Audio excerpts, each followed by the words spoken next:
Dear students, आज का जो लेक्चर है ये आपका इकोनॉमिक्स ऑफ इलेक्ट्रिकल यूटिलाइजेशन का यूनिट का है आपका। और इसमें आज मैं डिस्कस करने वाला हूँ आपके साथ पावर फैक्टर के बारे में। Power factor and its importance आपके सिलेबस में जो दिया हुआ है वो दिया हुआ है पावर फैक्टर का इम्प्रूवमेंट हम कैसे करते हैं, और जो आपका पावर फैक्टर, लो पावर फैक्टर का डिसएडवांटेज क्या क्या है। ठीक है, तो बेसिकली पावर फैक्टर इम्प्रूवमेंट को स्टार्ट करने से पहले मैंने सोचा कि आपको एक पावर फैक्टर का एक छोटा सा रिव्यू में दे देता हूँ, जिससे कि आपको आगे समझने में आसानी होगा, क्योंकि पावर फैक्टर आप लोग पढ़कर आ चुके हो और पावर फैक्टर के बारे में बहुत कुछ आप लोग को पता भी है। ठीक है, तो ये थोड़ा सा एक रिव्यू है, उसके बाद धीरे धीरे करके हम पावर फैक्टर इम्प्रूवमेंट की तरफ हम बढ़ेंगे। तो पढ़ने में ज़्यादा या फिर समझने में वो ज़्यादा सही रहेगा। ठीक है, तो जैसा कि आप लोग पढ़ते आए हो और जानते भी हो कि पावर फैक्टर जो होता है ना, it is the ratio between the useful, मतलब यानी कि true power to the apparent power. ठीक है, ये रेशियो होता है आपका। इसको रियल पावर को हम ट्रू पावर भी बोलते हैं। ठीक है, और ये होता है आपका apparent power consumed by an item of AC electrical equipment और अ कंप्लीट इलेक्ट्रिकल इंस्टॉलेशन। तो पावर फैक्टर जो है वो किसी एक इक्विपमेंट का भी हो सकता है या फिर कंप्लीट इंस्टॉलेशन का, मतलब एक पूरे घर का भी पावर फैक्टर हो सकता है। कहने का मतलब ये है। ठीक है, जैसे कि आपके घर में मोटर है, एसी है, फ्रिज है, तो पावर फैक्टर एक मोटर का भी हो सकता है, पावर फैक्टर एक एसी का भी हो सकता है, पावर फैक्टर रेफ्रिजरेटर का भी हो सकता है, और जो पावर फैक्टर है वो आपका जो है पूरे घर का भी हो सकता है। ठीक है, तो ये है आपका पावर फैक्टर। इसका कहने का मतलब जो है वो ये है। ठीक है, अब हम समझते हैं कि ये पावर फैक्टर जो है वो बेसिकली है क्या चीज़। जैसे ये जो है आपका, ये आपका पावर ट्रायंगल है, ये आपने पढ़ा भी होगा, है ना। तो ये है आपका पावर ट्रायंगल। इसमें आपका जो है, ये जो है आपका एपरेंट पावर है, ये आपका रियल पावर है, ये आपका रिएक्टिव पावर है। वो कैसे आया, देखिए केवीए है, केवीए को आप कंपोनेंट में तोड़िए। ठीक है, तो केवीए का कॉस कंपोनेंट, तो ये जो रियल पावर है वो आपका क्या हुआ, केवीए कॉस थीटा, और इसको अगर आप वर्टिकल कंपोनेंट में तोड़ेंगे तो रिएक्टिव पावर क्या आता है आपका, केवीए साइन थीटा। ठीक है, तो जो आपका कॉस कंपोनेंट है वो आपका बनता है रियल पावर, और जो आपका साइन कंपोनेंट है वो बनता है रिएक्टिव पावर। ये आपने पढ़ा भी है और ये आपको पता भी है। ठीक है, अब धीमे धीमे हम बढ़ते हैं कि रियल पावर क्या है।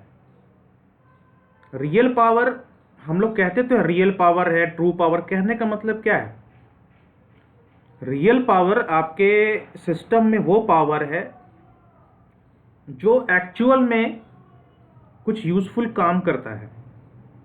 अब आप बोलोगे सर ये यूजफुल काम क्या चीज़ होती है। आप बल्ब जलाते हो, बल्ब का यूजफुल काम क्या है, लाइट देना। ठीक है, तो जो बल्ब आपको लाइट देता है और जिस पावर को यूज करता है वो रियल पावर है। ठीक है, पंखा, पंखा का क्या काम है, घूमना, हवा देना। तो पंखा का जो मोटर लगा हुआ है, जो मोटर जो काम करता है, उसको चलाने के लिए कौन सा पावर चाहिए, रियल पावर चाहिए। ठीक है, और अब फिर आप बोलोगे सर तो फिर रिएक्टिव पावर का क्या काम है। रिएक्टिव पावर जो है एक्चुअली आपका मैग्नेटिक फील्ड को बनाने के लिए हमें चाहिए रिएक्टिव पावर। ठीक है, जैसे ट्रांसफार्मर, मोटर, इन सब में मैग्नेटिक फील्ड जनरेट होता है, और इन मैग्नेटिक फील्ड को जनरेट करने के लिए हमें रिएक्टिव पावर चाहिए होता है। और एक चीज़ हमेशा ध्यान रखिए, वैसे ये अभी आपके लेवल ऑफ अंडरस्टैंडिंग क्या हो सकता है ऊपर हो, लेकिन एक चीज़ हमेशा याद रखिए कि रिएक्टिव पावर अगर नहीं होगा तो रियल पावर नहीं बनेगा। यह हमेशा ध्यान में रखिए, रिएक्टिव पावर नहीं होगा सिस्टम में तो रियल पावर बनेगा ही नहीं। क्योंकि ट्रांसफार्मर से आपने जो पढ़ा है कि ट्रांसफार्मर से आपको पावर मिलता है, केवीए जो भी मिलता है, तो ट्रांसफार्मर के अंदर होता क्या है एक्चुअली में, आपका जो वाइंडिंग है, वाइंडिंग में आपका जब एसी करंट वेरी करता है, जब फ्लक्स वेरी करता है, तो मैग्नेटिक फील्ड का ही कॉन्सेप्ट आता है ना वहाँ पे, तो उसके लिए रिएक्टिव पावर चाहिए। और जब फ्लक्स वेरी करता है तो ईएमएफ इंड्यूस होता है, और जब ईएमएफ इंड्यूस होकर जब आप कनेक्शन करते हो तो आपको रियल पावर मिल जाता है, सॉरी अपरेंट पावर मिल जाता है, और जब आप उसे लो ड्राइव करते तो रियल पावर मिल जाता है। तो रिएक्टिव पावर सिस्टम में चाहिए, लेकिन कितना चाहिए वो सबसे बड़ा मैटर होता है ये समझने के लिए। तो चाहिए रिएक्टिव पावर भी, लेकिन एक एक्सटेंट तक ही चाहिए। अगर यही रिएक्टिव पावर ज़्यादा हो, सिस्टम का रिक्वायरमेंट बढ़ जाता है रिएक्टिव पावर को लेकर के, वह सिस्टम खराब होना शुरू हो जाता है। और इसी चीज़ को हम कंट्रोल करना चाहते हैं, और इसी चीज़ को कंट्रोल करना ही इनडायरेक्टली पावर फैक्टर इंप्रूवमेंट होता है। ठीक है, समझ रहे हैं? रिएक्टिव पावर सिस्टम में बढ़ना शुरू हुआ तो एक पर्टिकुलर अमाउंट में रिएक्टिव पावर हमें चाहिए सिस्टम में, उसके बिना कुछ नहीं चलेगा। लेकिन जब यही रिएक्टिव पावर रिक्वायरमेंट बढ़ने लगता है सिस्टम के अंदर, तब वहाँ से पावर फैक्टर खराब होना शुरू होता है। और जब पावर फैक्टर खराब होता है तभी पावर फैक्टर हम इम्प्रूव करते हैं। जैसे यहाँ पे देखिए, अगर मैं कहूँ कि रिएक्टिव पावर बढ़ रहा है, मतलब क्या हुआ, साइन थीटा ज़्यादा हो गया है ना। जब जब साइन थीटा बढ़ रहा है, इसका मतलब क्या हुआ, थीटा भी बढ़ रहा है। ठीक है, तो थीटा बढ़ रहा है, जो जो थीटा है आपका, थीटा बढ़ रहा है मतलब क्या हुआ कि ये जो है आपका रियल पावर कंपोनेंट कम हो जाएगा। ये वही चीज़ हो गया, जैसे आपके पास 10 रुपये है, ठीक है, और आपको पता है कि आपके पास 10 रुपये हैं और आपको कहीं पे जाना है, और आप ऑटो से जा रहे हो, और आपको पता है कि ऑटो का किराया जो 3 रुपया है, बाकी 7 रुपया जो है वो आपके लिए खुद के लिए है। ठीक है, तो ये जो 3 रुपया है ये तो आप कहीं यूज़ नहीं कर पाए अपने लिए, वो तो आने जाने का किराया खर्च हो गया, वो आपके यूज़फुल के लिए नहीं हुआ। तो यहाँ पे ये रिएक्टिव पावर हो गया, और यहाँ पे ये एक्टिव पावर हो गया। ठीक है, इसको हम लोग ऐसे ही समझाते हैं समझने के लिए। और अब मान लीजिए कि अगर किराया बढ़ जाए, ठीक है, अगर आपका किराया बढ़ जाए, है तो आपके पास 10 ही रुपया, अगर आपका किराया बढ़ के मान लीजिए 3 रुपये से जाके बढ़ के 5 रुपये हो जाए, तो आपके पास 5 ही रुपये तो बचेंगे कोई और काम करने के लिए। समझ रहे हैं इस चीज़ को? ठीक है, इसको ऐसे भी एग्जाम्पल ले सकते हैं कि मान लीजिए कि आपके पास 50 रुपये हैं, ठीक है, आप 50 रुपये लेके घर से निकले, और 50 रुपये में मान लीजिए आपके पास 10 रुपये जो है वो गिर गया, 40 रुपये बच गया आपके पास। तो यही 40 रुपये ही तो यूज़फुल काम आप कर पाओगे। लेकिन अगर इसी 50 में से अगर ये 30 रुपये गिर जाए तो आपके पास 20 ही रुपये बचेगा। तो ये जो बर्बाद हो गया आपका, ये रिएक्टिव पावर हो गया, और ये जो है आपका एक्टिव पावर हो गया। अब इसको जैसे आपको समझना है वैसे समझ लीजिए, अगर ऐसे समझ में आता है तो ऐसे समझ लीजिए। तो यही होता है कि 10 रुपये जो आपके पास हैं वो आपका अपरेंट पावर है, और जो आपका ऑटो का किराया लगा 3 रुपया, मतलब वो तो लगना ही है, इतना कम लगना ही लगना है, वो आपका रिएक्टिव पावर है। और 7 रुपया वो रुपया है जो आपके खुद के खर्च के लिए, खाने के लिए, घूमने के लिए, जो भी है वो। लेकिन अगर ऑटो का किराया बढ़ के 5 रुपये हो जाए तो आपके पास 5 ही रुपये बचेंगे, लेकिन है आपके पास 10 ही रुपया टोटल, है ना। तो इस वजह से हम क्या चाहते हैं कि ये जो किराया बढ़ा है वो कम हो जाए। ठीक है, तो इसी को हम बोलते हैं, और इसी चीज़ को पावर फैक्टर इम्प्रूवमेंट के सेंस में हम देखना चाहते हैं। ठीक है, तो ये है एक्चुअली, तो वो आएगा बाद में। तो मैंने पहले ब्रीफ कर दिया आपको कि पावर फैक्टर क्या चीज़ होता है। उसके बाद अपरेंट पावर जो होता है वो वेक्टर सम ऑफ आपका active power and the reactive power होता है। उसका क्या मतलब होता है मैं आपको बता देता हूँ। भले ये सिंबल हो सकता है कि आप लोगों ने देखा भी होगा, लेकिन फिर भी मैं एक बार लिख देता हूँ। ये जो अपरेंट पावर आपका होता है, ये जो अपरेंट पावर है, इसका जो सिंबल होता है वो होता है S, and S is equal to vector S equal to vector P plus vector Q, है ना, where this P is the real power, P is real power and Q is your reactive power. ठीक है, तो ये होता है। तो इसी को लिखा है आपने यहाँ पे कि apparent power is the vector sum of real power and the reactive power. तो ब्रीफ करने के लिए यह है कि पावर फैक्टर कुछ नहीं है, it is the ratio between the real power and the apparent power, और real power, reactive power, apparent power का डेफिनेशन लिखा हुआ है यहाँ पे। बस ये पावर ट्रायंगल आप पढ़ के आ चुके हो मेरे ख्याल से। ये पावर ट्रायंगल कुछ नहीं है, अगर आपने इम्पेडेंस ट्रायंगल पढ़ा है तो उसी में आप करंट का मल्टीप्लाई, उसी में आप जो है वोल्टेज का जो आपका Z है, अगर उसी में अगर आप करंट का मल्टीप्लाई कर दीजिए तो पावर वहाँ से निकल आएगा आपका, ठीक है, वो चीज़ है। अब आगे बढ़ते हैं कि power factor and its importance में सबसे पहले क्या है कि अब एक चीज़ है कि पावर फैक्टर जो है वो इतना इम्पोर्टेंट क्यों है, मतलब इतना हल्ला क्यों होता है पावर फैक्टर। और एक इलेक्ट्रिकल इंजीनियर के लिए तो पावर फैक्टर जो है समझ लीजिए कि सबसे इम्पॉर्टेंट चीज़ है। अगर एक इलेक्ट्रिकल इंजीनियर को पावर फैक्टर के बारे में नहीं पता है तो उसको कुछ नहीं पता है, ये बात जान लीजिए। कोई भी आदमी आपसे पावर फैक्टर पूछेगा और अगर आप एक्सप्लेन नहीं कर पाओगे तो यही बोलेगा कि आपको कुछ नहीं पता है, क्योंकि पावर फैक्टर बहुत ही इंपॉर्टेंट पार्ट है किसी भी पूरे सिस्टम का और इलेक्ट्रिकल इंजीनियर को जानना चाहिए, इसीलिए मैं इतने एम्फेसाइज कर रहा हूँ। अब ये है कि power factor is a measure of how efficiently electrical power is converted into useful work output. अब इस सेंटेंस का क्या मतलब है, देखिए अभी आपने पावर ट्रायंगल में देखा ना कि आपका KW is equal to KVA cos theta, है ना, यही आपने देखा, और यही KW जो है यही आपका यूजफुल वर्क है, यही KW आपका यूजफुल वर्क है, ठीक है।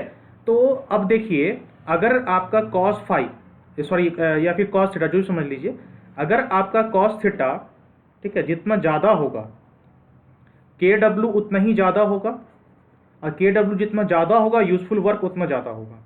यानी कहने का मतलब है कि if cos theta is more, है ना, then KW is more, and if KW is more then useful work is more, ठीक है, ये है आपका।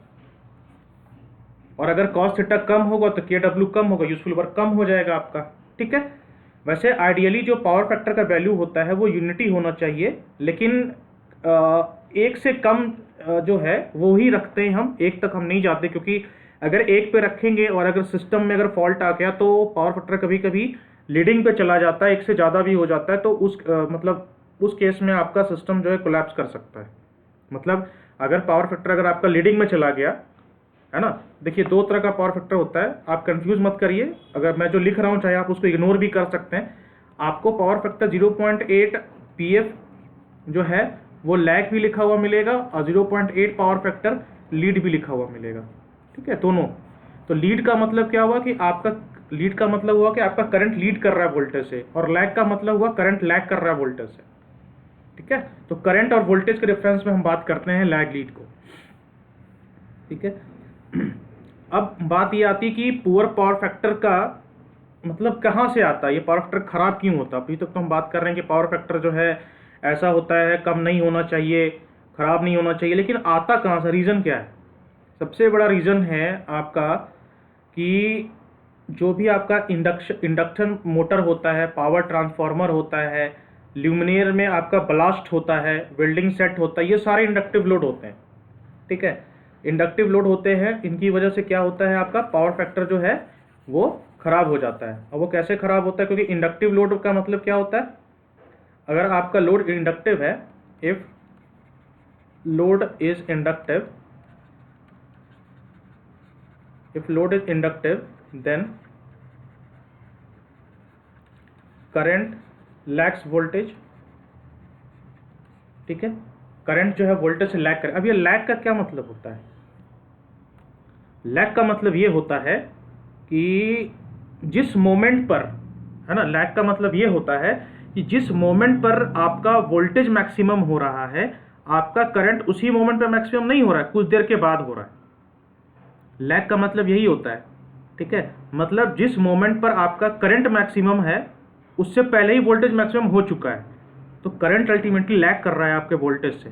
तो हम मैक्सिमम वैल्यू को लेकर के कभी कभी बात करते हैं या फिर जीरो भी लेते हैं, बट मैक्सिमम वैल्यू को ही रेफरेंस बनाते हैं, ठीक है। आपको समझाने के लिए मैंने एक वेवफॉर्म का भी रखा है यहाँ पे, ये देखिए, ठीक है। ये कैपेसिटिव सर्किट है, इंडक्टिव सर्किट है, हम इसकी बात कर रहे हैं जहाँ पे आपका पावर फैक्टर लैग कर रहा है, इसमें पावर फैक्टर जो आपका लीड कर रहा है, ठीक है।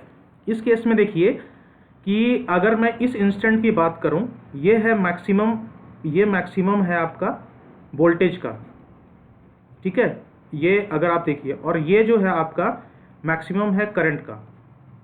अब आप देख रहे हैं कि वोल्टेज मैक्सिमम हो करके जीरो पे पहुंचा है, तब जाके करंट आपका मैक्सिमम हो रहा है। तो यही सी को लैग बोलते हैं ना, दोनों साथ में होना चाहिए, दोनों साथ में होना चाहिए, साथ में नहीं हो रहा है। यहाँ पे देखिए, यहाँ पे करंट मैक्सिमम पहले हो चुका है, वोल्टेज बाद में मैक्सिमम हो रहा है, तो इसमें करंट जो है पहले मैक्सिमम पे पहुंच रहा है, इसलिए उसको लीड बोल रहे हैं। यहाँ पे करंट बाद में मैक्सिमम पहुंच रहा है, इसलिए इसको लैग बोल रहे हैं। और इसी की वजह से यही डिफरेंस जो है आपका पावर फैक्टर को खराब करता है और पावर लॉस करता है सिस्टम के अंदर, यही वजह है आपका। ठीक है, तो इसमें जो है आगे, और एक तो ये होता है आपका, और दूसरा क्यों होता है आपका पावर फैक्टर खराब क्यों होता है, हाई हार्मोनिक कंटेंट। अब हार्मोनिक क्या होता है आपका, harmonic is nothing but the integer multiple of your fundamental frequency. जैसे अगर आपका फंडामेंटल फ्रीक्वेंसी एफ है, तो हार्मोनिक फ्रीक्वेंसी क्या हो सकता है आपका, इंटीजर मल्टीपल होता है। ठीक है, 3f 5f 7f है ना, होता तो आपका 4f भी होता है, 6f भी होता है, 8f भी होता है। तो ऑड मल्टीपल भी हो सकता है, इवन मल्टीपल भी हो सकता है, लेकिन ऑड मल्टीपल का इफेक्ट ज़्यादा होता है in comparison to even multiple, तो इसीलिए हम ऑड मल्टीपल को ही लेकर के हमेशा बात करते हैं, है ना। तो ये सब आपका जो क्या है, ये फंडामेंटल, ये आपका हार्मोनिक फ्रीक्वेंसी है। मतलब कि कहने का क्या मतलब है, हार्मोनिक फ्रीक्वेंसी का मतलब हुआ क्या एक्चुअली में। देखिए, वैसे ये टॉपिक तो हार्मोनिक फ्रीक्वेंसी का जो है आपने पढ़ा भी होगा, लेकिन अब ये टॉपिक आया है तो मैं बता भी देता हूँ।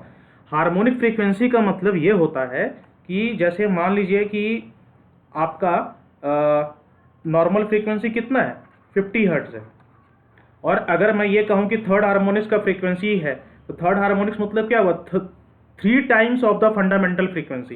Then what is f3? f3 is 150 hertz. अब इसका क्या मतलब है, इसका मतलब ये है कि एक साइकिल में अगर आपका फंडामेंटल फ्रीक्वेंसी 50 है, यानी कि अगर एक साइकिल में करंट आपका 50 बार वाइब्रेट करेगा, तो जो आपका हार्मोनिक करंट है वो 150 बार वाइब्रेट कर चुका होगा। कहने का मतलब ये है कि अगर आपका यहाँ पे मैं बनाता हूँ, जैसे कि देखिए, इसको समझने का ही चीज़ है, इतना टफ नहीं है समझना, क्योंकि टॉपिक में जब कोई चीज़ निकलता है तो उसको जो है वो समझ के ही आगे बढ़ना ठीक होता है। तो इसका मतलब जो है मैं बता देता हूँ आपको। जैसे मान लीजिए कि आपके पास, मैं वेवफॉर्म में आपको समझाता हूँ। मान लीजिए ये आपका एक्स वाई एक्सिस है, और ये मान लीजिए आपका एक कंप्लीट साइकिल है ना, और यहाँ से यहाँ तक मान लीजिए आपका 50 हर्ट्ज है। तो 50 हर्ट्ज बराबर जो होता है वो होता है 20 मिली सेकेंड। ठीक है, तो मान ली, तो इसका मतलब अब यहाँ से यहाँ तक जो है आपका 20 मिली सेकेंड है टाइम एक्सिस पे। चलिए ठीक है, कोई बात नहीं, अगर टाइम एक्सिस समझ नहीं आ रहा छोड़ दीजिए। मतलब कि ये एक साइकिल है ना। अब 50 हर्ट्ज 150 हर्ट्ज का मतलब ये है कि जब एक सेकंड में ये वेवफॉर्म 50 बार ऊपर नीचे होगा, है ना, तो हार्मोनिक जो है, थर्ड हार्मोनिक जो है वो 150 बार हो जाएगा। मतलब आप समझिए कि इस एक फ्रीक्वेंसी में इसका तीन वेवफॉर्म आ जाएगा, समझ रहे हैं। तो आप अल्टीमेटली क्या होगा, आपका ये टोटल वेवफॉर्म डिस्टॉर्ट कर जाएगा। डिस्टॉर्शन होने की वजह से आपके सिस्टम में पावर फैक्टर का प्रॉब्लम आना शुरू हो जाता है। ये सब एक्चुअली प्रॉब्लम आता है रेक्टिफायर, इन्वर्टर, इन सब को लेकर के। इसलिए आजकल इन्वर्टर भी देखिए उसमें लिख करके आता है नियर टू साइन वेव, है ना, वो है। तो ये है, देखिए यहाँ पे मैंने बनाया है आपका, देखिए थर्ड हार्मोनिक है ना, जो मैं कह रहा था आपको। ये हरे वाले पे ध्यान दीजिए, हरा वाला एक साइकिल है ना, और ये जो नारंगी रंग का है वो कितना साइकिल है, 1 2 और 3 साइकिल है ना, थर्ड हार्मोनिक है। और ये बेस है आपका फंडामेंटल फ्रीक्वेंसी। देखिए, और डिस्टॉर्शन होने के बाद देखिए कैसा वेव बन रहा है, ये देख रहे हैं, ये जो आपका लाल रंग का है ये आपका डिस्टॉर्शन होने के बाद बन रहा है। और इस वजह से क्या हुआ कि आपका जो है सिस्टम के अंदर लॉस आ गया। तो यही सब जो कॉज है आपका। और ये सब देखिए हार्मोनिक्स, देखिए ये आपका ये इन्वर्टर से आउटपुट कैसा निकल रहा है, और यही आपका सिस्टम को लैग कर देता है। तो ये भी एक रीज़न है आपका पावर फैक्टर जो है आपका लो होने का। ठीक है, उसके बाद लिखा है कि व्हेन द, ये जो सेंटेंस है ना, तो ये सेंटेंस आपके समझने के लिए है, आप चाहो तो इसको नोट नहीं करना अपने नोट में, बट आपको समझाने के लिए है कि जब आपका power factor is less than 1, the missing power is known as reactive power which is unavoidable. जैसा मैंने कहा कि रिएक्टिव पावर अनअवॉइडेबल है, ये अवॉइड नहीं कर सकते सिस्टम में, और ये चाहिए ही चाहिए सिस्टम में। लेकिन कितना चाहिए, अगर उससे ज़्यादा अगर आपका आ रहा है रिएक्टिव पावर तो सोचने वाली बात है, नहीं तो सोचने वाली बात उतनी नहीं है, नॉर्मल चाहिए हमें, क्योंकि हमें मैग्नेटाइजिंग फील्ड चाहिए जो मोटर और इंडक्टिव लोड को फंक्शन करने के लिए चाहिए। ठीक है, reactive power can also be interpreted as wattless magnetizing और वेस्टेड पावर। ओके, वेस्टेड हमने इसलिए कहा क्योंकि वो हमारे लिए यूज में तो नहीं है ना, इसीलिए वो हमारे लिए वेस्ट है। वो मशीन के लिए यूज में है तो मशीन के लिए वो हो गया वो, लेकिन मशीन उसको यूज करके हमें यूजफुल काम दे रहा है, समझिए इस चीज को। ठीक है, तो इसीलिए हम उसको वॉटलेस बोलते हैं। अब आपका रीजन क्या है, causes of low power factor का क्या है, जैसे मैंने आपको डिस्कस किया उसको मैंने यहाँ पे समराइज कर दिया है। एक तो क्या है कि आपका most of the AC motor जो है वो इंडक्शन टाइप होता है, सिंगल फेज या 3 फेज, और लाइट लोड के केस में जो है ये बहुत ही लो पावर फैक्टर पे काम करता है, 0.2 या 0.3 पर, और 0.8 से 0.9 पे फुल लोड में पहुंच जाता है। ठीक है, तो इस वजह से आपका जो है पावर फैक्टर लो हो जाता है। इसका मतलब ये है कि आपको कभी भी अपना जो मोटर है ना, वो कभी भी लाइट लोड में ऑपरेट नहीं करना है, हमेशा उसको फुल लोड में ऑपरेट करना है। इसीलिए आप ध्यान दीजिए, कभी भी हम ट्रांसफार्मर हो गया, मोटर हो गया, इन सबको हमेशा हम फुल लोड पे ऑपरेट करते हैं, लाइट लोड पे नहीं करते। लाइट लोड पे ऑपरेट करोगे पावर फैक्टर रिड्यूस कर जाएगा 0.2 से 0.3, और सिस्टम के अंदर इतना ज़्यादा जो है हो जाएगा और आपका सिस्टम जो है वो कोलैप्स कर जाएगा। तभी तो आप देखो कभी कभी मोटर जो है फ्री होते घूमना शुरू करते कितना गर्म हो जाता है। गर्म क्यों होता है, पावर फैक्टर कम हो गया, करंट बहुत तेजी से खींचा उसने, I2R लॉसेस बढ़ गया, वाइंडिंग जल जाएगा आपका तलाक से। सब चीज जुड़ा हुआ है आपस में, सब जुड़ा हुआ है आपस में। ठीक है, अब है आपका arc lamp. Arc lamp, discharge lamp, इसके बारे में मैंने बताया कि इन सब के अंदर इंडक्टेंस होता है, इस वजह से आपका पावर फैक्टर लैग करता है। अब ट्रांसफार्मर जो है आपका मैग्नेटाइजिंग करंट ड्रॉ करता है मैग्नेटाइज होने के लिए। तो नॉर्मल लोड पे तो कोई पावर फैक्टर का इफेक्ट नहीं पड़ता, लेकिन जब आप उसको लाइट लोड करते हैं तो फिर वो उसका जो करंट जो ड्रॉ करता है उस पर लैगिंग बहुत ज़्यादा हो जाता है ना। तो इस वजह से आपका जो है पावर फैक्टर जो है ट्रांसफार्मर का लाइट लोड पे बहुत ही ख़राब होता है। ये आपको समझ में आएगा अगर आपने ये पढ़ा होगा transformer no load operation of transformer. अगर आपने ये पढ़ा होगा तो उसमें ये कॉन्सेप्ट आता है ये। ठीक है, तो फिलहाल के लिए मैं यही 3 पॉइंट आपको बताऊंगा, क्योंकि फिर वो no load of transformer operation एक बहुत ही अलग टॉपिक हो जाता है, तो मैं डाइवर्ट नहीं करूंगा अपना डिस्कशन, क्योंकि मैंने पहले ही बहुत कुछ आपको इतना कुछ दिया है, अभी बताया है इस डिस्कशन में, जो एक्चुअल में पावर फैक्टर के लिए इम्प्रूवमेंट के लिए ज़रूरी नहीं है, लेकिन वो टॉपिक आ गया इसलिए मैंने उसको डिस्कस कर दिया। ठीक है, क्योंकि ऐसा ना लगे कि मैं टॉपिक जंप कर रहा हूँ, तो उसमें थोड़ा सा टच करके ही मैं निकल रहा हूँ उस चीज़ को। तो ये है आपका causes of low power factor. तो अगर एग्जाम में आता है तो आप ये 3 पॉइंट लिख सकते हैं। उसके बाद है disadvantages of low power factor. क्या है disadvantage of low power factor, और ये बहुत ही इंपॉर्टेंट टॉपिक है, और ये अलग से नोटिफाइड भी किया हुआ है आपके सिलेबस में कि disadvantage of low power factor. तो इस चीज़ को समझने के लिए मैंने एक्सप्रेशन आपके सामने लिखा है। ये सिंगल फेज की बात हो रही है। ठीक है, पहले हम इसको सिंगल फेज से समझते हैं। P is equal to VL cos phi हो गया है ना, देखिए लिखा भी है single phase supply. P is equal to VL cos phi है। VL है आपका लाइन वोल्टेज, ठीक है, लाइन टू लाइन वोल्टेज, और IL जो है आपका लाइन करंट है। ये दो चीजें हो गए है ना, VL और IL हो गया। तो P इज इक्वल टू क्या है, VL cos phi, और IL is equal to P by, इसी इक्वेशन को हमने दोबारा लिख दिया, P by VL cos phi। और 3 फेज सप्लाई के लिए क्या है आपका, √3 VL cos phi और P by √3 VL cos phi। अच्छा, अब इन दोनों इक्वेशन पे गौर करिए। अब आप इन दोनों इक्वेशन पे गौर करिए, इस वाले इक्वेशन पर और इस वाले इक्वेशन पे। इन दोनों इक्वेशन से एक कंक्लूजन निकलता है कि IL is inversely proportional to cos phi। देखिए cos phi बोलिए cos थीटा बोलिए एक ही बात है, हम यहाँ पावर फैक्टर cos phi ले लिया हमने यहाँ पे। ठीक है, इन दोनों इक्वेशन में देखिए I L is inversely proportional to cos phi. अब बोलेगा सर ये कहाँ से आया, ये यहाँ से आया कि किसी भी सिस्टम का पावर कांस्टेंट होता है और वोल्टेज कांस्टेंट होता है। क्यों? क्योंकि अगर आपका नॉर्मल 230 वोल्टेज सप्लाई है तो ये 230 वोल्टेज ही रहेगा, कभी भी 240 250 नहीं जाएगा नॉर्मल ऑपरेटिंग कंडीशन में, ठीक है। और जो अगर आप पावर सप्लाई कर रहे हो, है ना, तो पावर सप्लाई जितना करोगे उतना ही करोगे ना आप। पावर सप्लाई किसी सिस्टम में जितना तो कांस्टेंट ही रहने वाला है, वो तो कभी वेरी करेगा नहीं, ठीक है। तो पूरे इक्वेशन में आप देखिए ये कांस्टेंट है, वीएल कांस्टेंट है, मतलब I L is inversely proportional to cos phi, ठीक है। सिमिलरली इस इक्वेशन में देखिए कि इसमें भी पावर कांस्टेंट है, √3 है, कांस्टेंट वैल्यू 1.732, वीएल कांस्टेंट है, इसमें भी I L is inversely proportional to cos phi हो गया ना। तो इसका मतलब क्या हुआ कि आपका लोड करंट है, आईएल जो लाइन करंट है या लोड करंट मान लीजिए लाइन करंट है, वो inversely proportional to cos phi है। मतलब कि कॉस फाई यानी पावर फैक्टर जितना कम होगा ये लाइन करंट उतना ज़्यादा होगा। इस चीज़ को समझिए, बड़ा ही सही सटीक कंक्लूजन अब हम लोग ड्रॉ कर रहे हैं। इस लेक्चर को बहुत ध्यान से देखिएगा, बहुत ध्यान से सुनने समझने की कोशिश करिएगा, क्योंकि मैं कोशिश कर रहा हूँ पूरा समझाने का आप लोग को, कि मैं पहले आप लोग को विजुलाइज करवाना चाह रहा हूँ कि एक्चुअली में हम पढ़ने क्या जा रहे हैं। इसीलिए मैंने एक अलग ही लेक्चर इसको बनाया है, पावर फैक्टर इम्प्रूवमेंट से पहले ये बनाया है मैंने, जबकि आपका टॉपिक शुरू ही यहाँ से होता है, लेकिन मैंने उसके पहले लिया है थोड़ा सा। देखिए आईएल जो है आपका इन्वर्सली प्रोपोर्शनल हो गया कॉस फाई के, ध्यान से देखिएगा, ठीक है। इसका मतलब क्या हुआ कि कॉस फाई अगर कम होगा, है ना, तो दिस एम्प्लाइज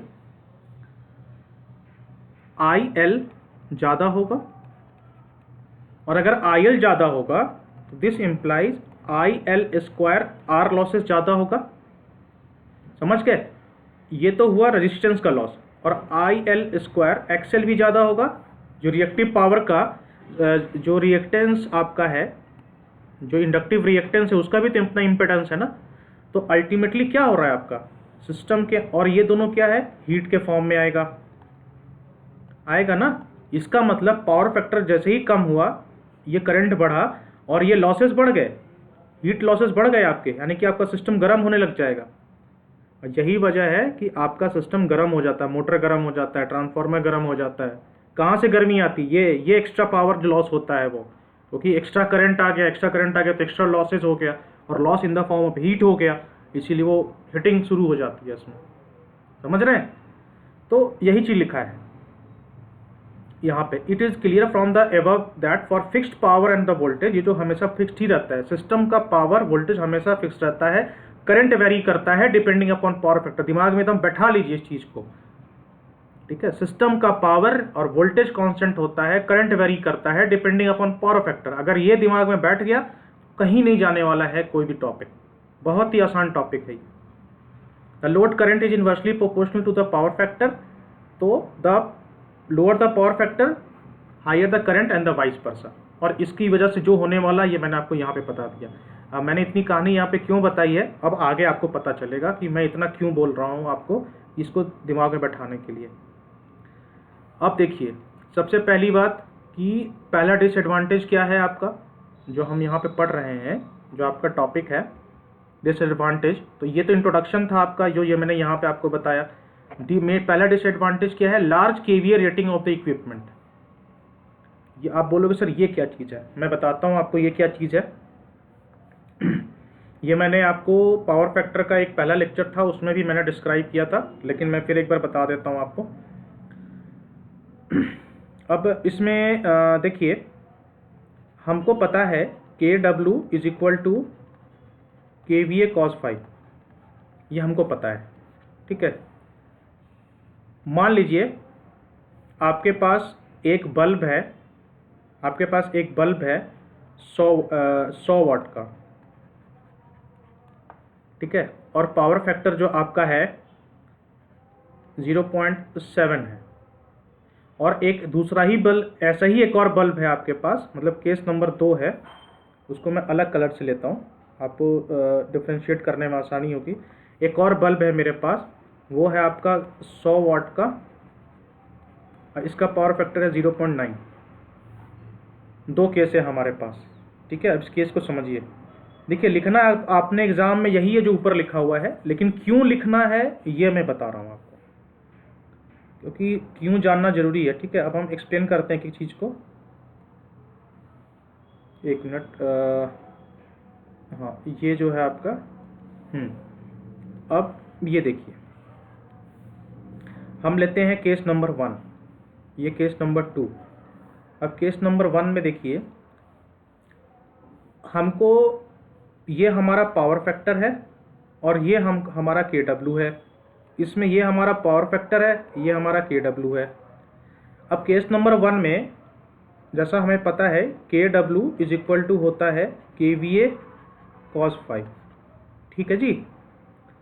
तो this implies KVA equal to KW by cos phi हो गया। अब यहाँ पे this implies KVA equal to KW कितना है 100 वाट। देखिए KW मतलब किलो वाट होता है, तो हमने यहाँ पे वाट में ले लिया सिंपली समझाने के लिए। तो चाहे आप उसको किलो वाट में समझो या मेगा वाट में समझो, जो चीज़ वाट में लागू है वही किलो वाट में भी लागू होगा, वही मेगा वाट में भी लागू होगा, है ना। तो ऐसा नहीं है कि जो वाट में लागू किलो वाट में लागू नहीं। किलो तो क्या बस मेजर करने का एक तरीका है ना। चाहे आप 250 ग्राम सब्जी लो, चाहे 1 किलो लो सब्जी लो, तो किलो क्या है आपका, किलो तो एक मेजरमेंट है ना, मतलब यूनिट है वो, है ना। तो वही चीज़ है। तो अगर कोई दुकानदार जो है 250 ग्राम में अगर आपका डंडी मार रहा है, तो वो 1 किलो में भी डंडी मारेगा। तो चाहे आप 250 ग्राम का लेके काम करो, चाहे 1 किलो का लेके काम करो, है ना। तो रेट का फ़र्क तो दोनों में बराबर रेशियो में आएगा ना, इसीलिए। अब देखिए KVA इक्वल टू है आपका 100 वाट हो गया, और cos phi यहाँ पे 0.7 है, ठीक है। तो इसको सॉल्व करिए, ये क्या आ गया 1000/7। कितना KVA आपको चाहिए, और ये इस वाले केस में हो गया। केस नंबर 2 देखिए, इसी केस वाले 2 में इसको मैं KVA 1 कर देता हूँ, इसको मैं KVA 2 कर देता हूँ, ठीक है। KVA 2 में देखिए ये आ जाएगा 100/0.9, यानी कि ये आ जाएगा 1000/9। अब देखिए, अब आप बताइए इन दोनों में, इसमें और इसमें बड़ा कौन है। इन दोनों में आपका ये बड़ा है, ये छोटा है, क्योंकि अगर आपका न्यूमरेटर को अगर हम लार्जर नंबर से डिवाइड करते हैं तो नंबर छोटा हो जाता है। तो 1000/7 ज़्यादा होगा 1000/9 से। यानी कि इन दोनों केस में हम क्या देख रहे हैं कि KVA 1 is greater than KVA 2, which means that lower power factor equipment requires higher KVA। और अब इसका असर क्या पड़ने वाला, आप बोलोगे सर तो क्या हो गया, है ना। आप बोलोगे सर क्या हो गया, हाई रिक्वायरमेंट है तो क्या हो गया, उसका रीज़न है। अब देखिए आपका जो प्लांट है ना, आपका जो पावर प्लांट है, चाहे कोई भी पावर प्लांट ले लीजिए, हाइड्रो ले लीजिए, चाहे कुछ भी ले लीजिए, पावर प्लांट का इंस्टॉलेशन कैपेसिटी किस में होता है, किस पे डिपेंड करता है, आपका KVA रेटिंग पे तो डिपेंड करता है वो।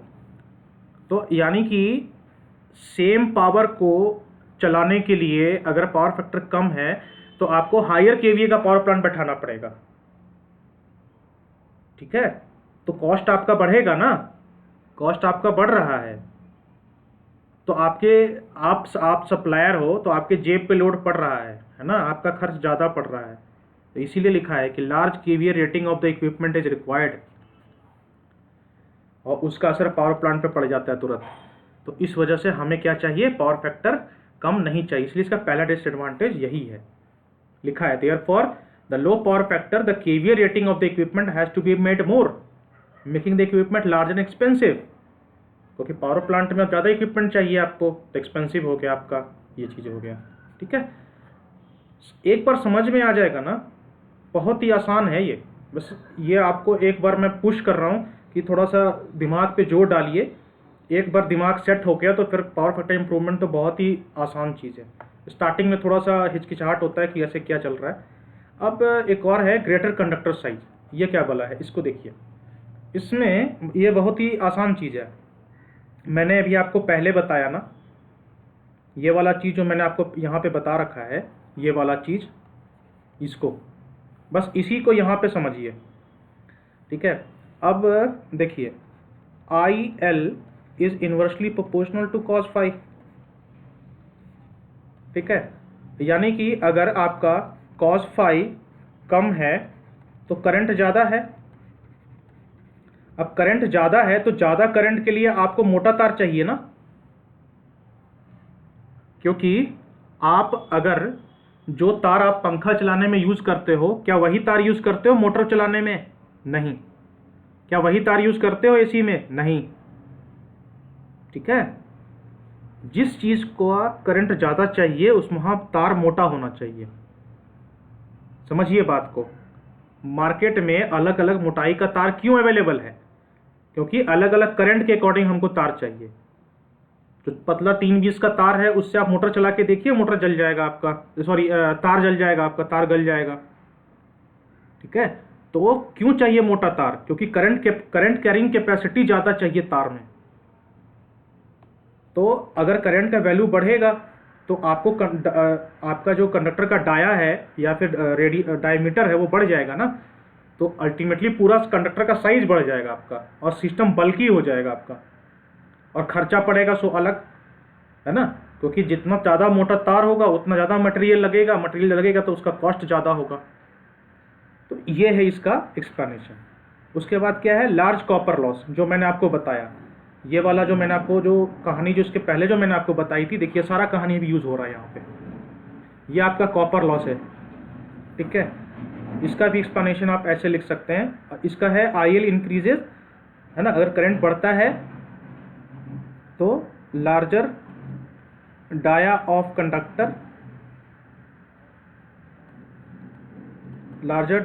Conductor is required for large value of current, इसमें ये लिख लीजिएगा, ठीक है। उसके बाद है लार्ज कॉपर लॉसेस, इसका भी मैंने बताया आपको, यहीं से मैं लेता हूँ। अगर आई एल बढ़ेगा, है ना, तो I L square R losses बढ़ जाएगा, और यही आपका कॉपर लॉस है, यही आपका कॉपर लॉस है, ठीक है। तो मैंने आपको क्या कहा था लेक्चर के स्टार्टिंग में, अगर आपको याद होगा तो मैंने क्या कहा, सब रिलेटेड है आपस में, एक के बाद एक के बाद एक के बाद जुड़ा हुआ है। तो आप सीक्वेंस को जोड़ना शुरू करिए, ठीक है, सब समझ में आएगा, इतना मुश्किल नहीं है ये। इसीलिए मैंने ये अलग से टॉपिक ही एक पूरा लेक्चर डेडिकेट किया है आपको, कि पावर फैक्टर का एटलीस्ट दिमाग में बैठ जाए, सेट हो जाए क्या चल रहा है आपका। Poor voltage regulation. अब वोल्टेज रेगुलेशन क्या होता है? वोल्टेज रेगुलेशन हमें ये बताता है कि आपका सिस्टम वोल्टेज जो है वो नो लोड से फुल लोड में कितना चेंज कर रहा है, यही है ना। वोल्टेज रेगुलेशन का मतलब यही होता है कि नो लोड से फुल लोड में जो वोल्टेज का चेंज होता है वो कितना चेंज हो रहा है, रेगुलेशन वही बताता है। और अगर ज़्यादा चेंज हो रहा है इसका मतलब आपका रेगुलेशन खराब है, ठीक है। अगर आपका वोल्टेज रेगुलेशन का वैल्यू ज़्यादा है इसका मतलब सिस्टम खराब है। वोल्टेज रेगुलेशन का वैल्यू कम होना चाहिए, मतलब नो लोड से फुल लोड में वोल्टेज का डिफरेंस नहीं आना चाहिए ज़्यादा, लगभग बराबर होना चाहिए। तो the large current at low lagging power factor causes greater voltage drop. अब वोल्टेज ड्रॉप होगा तो अल्टीमेटली जो वोल्टेज आपका टर्मिनल पर है ना, और जो आपको लोड को दे रहे हो, उन दोनों के बीच ड्रॉप हो गया, तो जो आपका नो लोड वोल्टेज है और जो लोड पे वोल्टेज है दोनों में डिफरेंस आ गया, और डिफरेंस आया तो पावर फैक्टर जो आपका वोल्टेज रेगुलेशन खराब हो गया यहाँ पे, ये चीज़ है आपका, है ना। तो इस वजह से क्या होता है कि आपका लिखा भी है, this results in decrease voltage available at a supply and. अब ऐसे मान लीजिए ये लोड है आपका, ठीक है, इसमें इतना कोई टफ कॉन्सेप्ट नहीं है, ये आपका है फुल लोड का वोल्टेज। मान लीजिए एक रेजिस्टेंस है, कोई भी लोड है उसका फुल लोड वोल्टेज ये है, और यहाँ पर आपका जो है वी नो लोड है, बहुत इजी कॉन्सेप्ट है, ठीक है। अब आपने सप्लाई तो किया यहाँ से, करंट यहाँ चलना शुरू किया, लेकिन यहाँ पर मान लीजिए कोई ऐसा एलिमेंट प्रेजेंट है ना, ऐसा एलिमेंट प्रेजेंट है जो यहाँ पे वोल्टेज ड्रॉप कर दे रहा है, तो आपका VFL कितना हो जाएगा, VNL माइनस VD हो जाएगा। और ये VD किस वजह से हो रहा है, आपका पुअर पावर फैक्टर की वजह से।